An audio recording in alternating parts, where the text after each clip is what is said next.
আমার যেহেতু এটা উইদাউট গ্যাসে চলতেছে কম্প্রেসরটি, সেক্ষেত্রে হচ্ছে আমার বেশিক্ষণ চালানো ঠিক হবে না। আসসালামু আলাইকুম, নতুন একটি ভিডিওতে আপনাদের সকলকে স্বাগত জানাচ্ছি। আমি হেমায়েতুল্লাহ।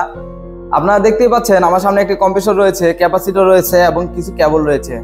এটার উদ্দেশ্য হচ্ছে আজ আমি আপনাদের দেখাবো একটি 1.5 টন সিঙ্গেল ফেজ কম্প্রেসর কিভাবে আসলে ওয়্যারিং করতে হয়, ক্যাপাসিটর কানেকশন কিভাবে করবেন, কমন রানিং এবং স্টার্টিং, সেই বিষয়টাই আপনাদের দেখানোর চেষ্টা করব।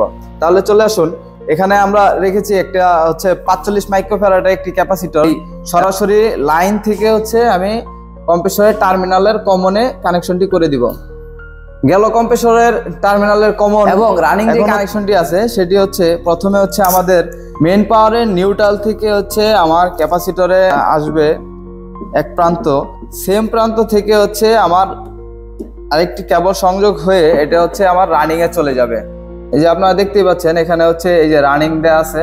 আমি রানিং এ কানেকশন করেছি ক্যাপাসিটর থেকে। এখন আমার ক্যাপাসিটরে যে আরেকটি প্রান্ত আছে খোলা, মানে ওপেন, এই প্রান্ত থেকে হচ্ছে আমার স্টার্টিংটা যাবে। স্টার্টিং হচ্ছে সব সময় হচ্ছে ক্যাপাসিটর থেকে সিঙ্গেল লাইনে কম্প্রেসরে প্রবেশ হবে। সেজন্য হচ্ছে আমরা স্টার্টিংটা কানেকশন করব। ক্যাপাসিটর এক প্রান্ত লাগালাম এবং এখানে হচ্ছে আমার টার্মিনালে যে স্টার্টিং পয়েন্টটা আছে এই স্টার্টিং পয়েন্টে হচ্ছে আমি স্টার্টিং কেবলটি লাগিয়ে দিব। আমার যেহেতু কানেকশন করা শেষ, আমি হচ্ছে আরেকবার আপনাদের রিভাইজ দিয়ে দিব যে কিভাবে আমি কানেকশনটি করছি।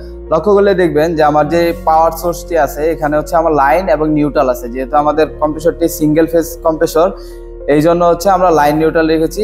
লাইন সরাসরি এই লাল কেবলের মাধ্যমে আমাদের কমন যে টার্মিনালটি আছে কম্প্রেসরে এই কমন প্রান্তে এসে কানেক্ট হয়েছে।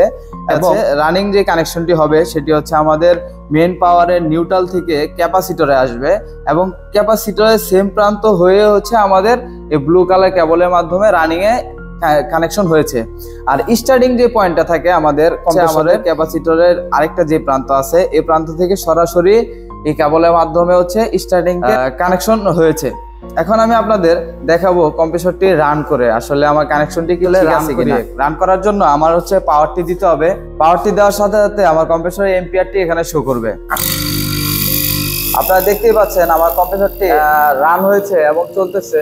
আমার যেহেতু এটা উইদাউট গ্যাসে চলতেছে কম্প্রেসরটি, সেক্ষেত্রে হচ্ছে আমার বেশিক্ষণ চালানো ঠিক হবে না। এই ছিল আজকে আমাদের 1.5 টন এসির কম্প্রেসর এবং ক্যাপাসিটর কিভাবে কানেকশন করতে হয় এবং কম্প্রেসর কিভাবে চালু করতে হয়। নেক্সট কোনো ভিডিওতে হচ্ছে আমরা কম্প্রেসরের টার্মিনাল, কমন রানিং এবং স্টার্টিং যে প্রান্তগুলো আছে, ধরেন আপনার কোনো কারণে আপনার ক্যাপ নাই বা কোনো কারণে হচ্ছে মার্কিং দেওয়া নাই, সেক্ষেত্রে আপনি কিভাবে হচ্ছে কমন রানিং স্টার্টিং বের করবেন সেই বিষয়টা নেক্সট কোনো ভিডিওতে আলোচনা করা হবে। তাহলে আজকের ভিডিও এই পর্যন্তই। দেখা হচ্ছে নতুন কোনো ভিডিওতে নতুন কোনো টপিক নিয়ে। সেই পর্যন্ত ভালো থাকবেন, সুস্থ থাকবেন। ধন্যবাদ সকলকে।